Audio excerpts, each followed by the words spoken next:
I'm back here on the roof. I got a lot more stuff to show you guys.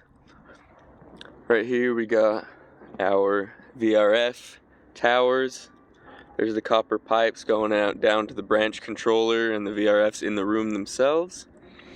There's our pipes stubbing up for the power ran to them and the disconnects.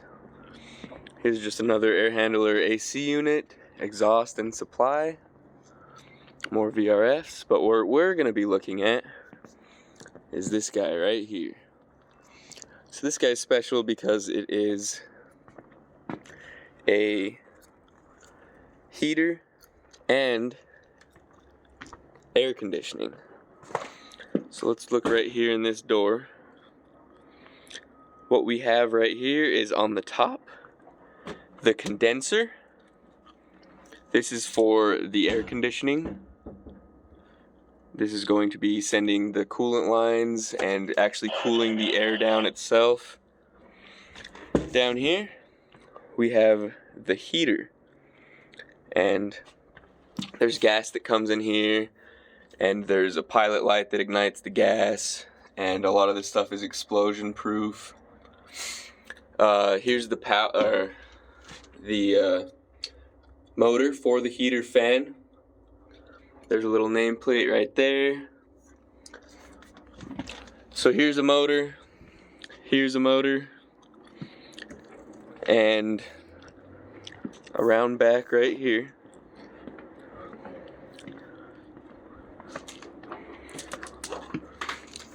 we have the actual fan itself. Now if you can see here, there's a nameplate, and if you read, there are two different voltages, 230, 460, and on the amps there's 25 or 12.5. The reason there's optional voltages on this is because it just depends on what it comes in the taps. We're going to want to work on these feeders. Essentially these taps show the two different voltages, low voltage and high voltage. It comes pre-made up from the factory, but if I wanted to run a different voltage here, what I'd do is I'd open up this plate, change the taps from high volt to low volt, and then I could run, 230 volts to this, and I'd be pulling 25 amps instead of 12.5. Here's the rotation indicator. If that's backwards, then I just need to flip it. Flip the two phases. So I have a few motors in here that I'm looking at, and I'm sizing the wire and the overloads and stuff all to one specific nameplate. This guy right here has all of them. This is the compressor load, this is the motor load, and it shows that it's doing essentially both things, heating and air conditioning. And we have to know when things are going to turn on and turn off. It's run by different contactors and switches, and there's different reasons it could shut off. It could be overheating, it could be shut off because this area is too hot, or the fan needs shut off but it needs to stay cool. It could have a limit switch to where it's saying it's getting too cold so it doesn't want to freeze over. But this guy right here, max circuit ampacity 64.9, max rated overcurrent protective device 80.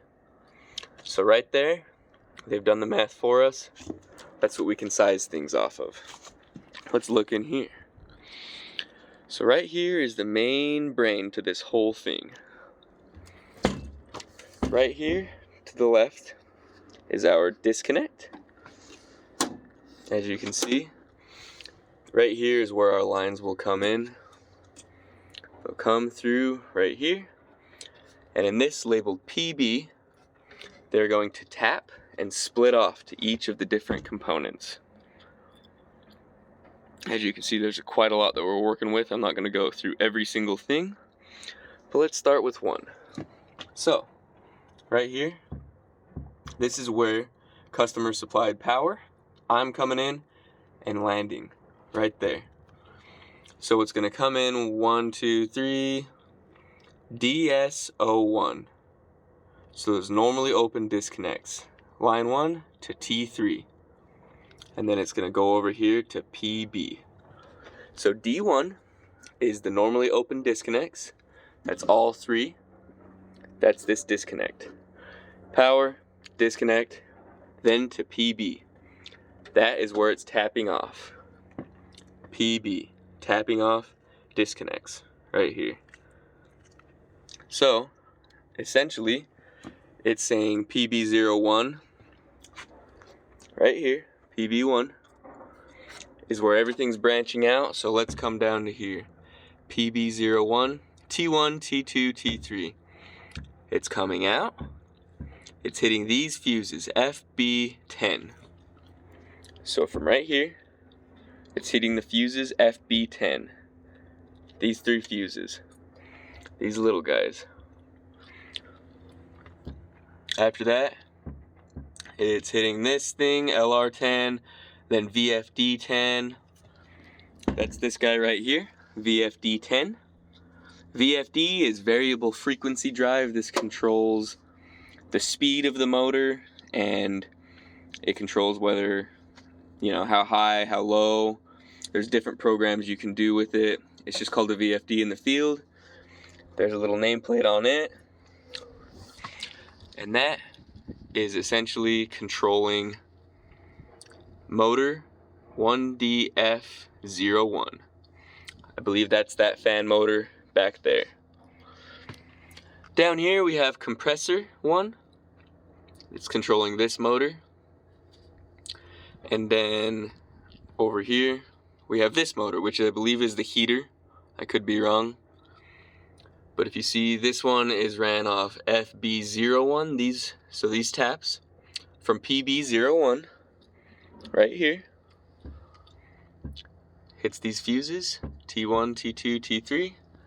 That's FB1 on the fuses, FB01. FB1 hits these fuses a lot bigger this time. There it is. It's also hitting this VFD01. VFD1, way bigger VFD this time.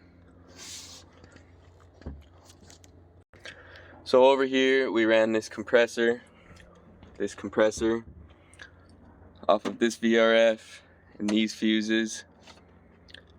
PB1, disconnect, line in, is running this compressor right here. The one below it's running this, the heat side.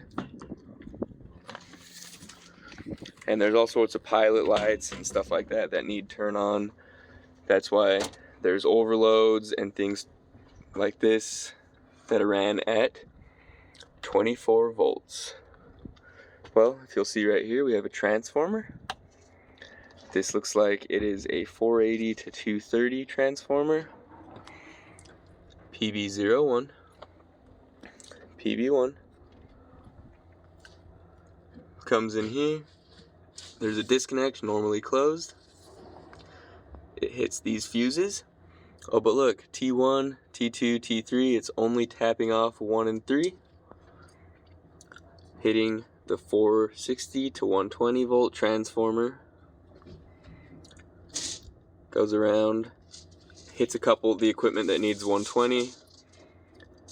And then 120 to 24 volt transformer, that is called T2B.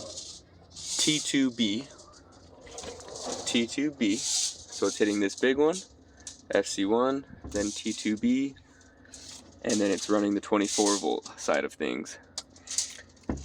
Here's a TC thermal controller relay. Here's some heaters, so you can see tripped and untripped. You can set the amount of amps.